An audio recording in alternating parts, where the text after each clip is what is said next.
Hello guys, good morning. তো আজকে সকাল থেকে এত ঝড় উঠছে দেখো, এরকমভাবে বৃষ্টি নামবে করছে। দেখো ছেলেগুলো দৌড়াচ্ছে পট করে। তারপর দেখলাম কি ওই আমাদের সামনের বাড়ির গাছটার ডালটা ভেঙে পড়ে গেল, ওই দেখো। তারপরে কতগুলো ছেলে ওই যে ভিজতে ভিজতে আসতে, ছিটা ফোটা বৃষ্টি পড়ছে। তারপরে দেখো মেঘ সরে গিয়ে তাও ছিটে ফোটা বৃষ্টি পড়েই যাচ্ছে, তাও মানুষে হাঁটছে রাস্তা দিয়ে।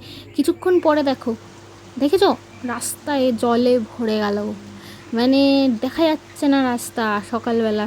তারপরে সন্ধ্যাবেলা দেখো জল কমার পরে জলটা একটু পরিষ্কার পরিষ্কার মনে হচ্ছে। তার মধ্যে ফুচকাওয়ালা কাকু বেরিয়েছে। ফুচকাওয়ালা কাকু মানে আমাদের পাশের বাড়ি থেকে ডাকছে ফুচকা খাওয়ার জন্য। আমার বাবা বলছে একটা খরিদ্দার পেয়েছে। তারপরে ফুচকার কাকুটা আমাদের বাড়ির সামনে দাঁড়িয়ে পড়লো।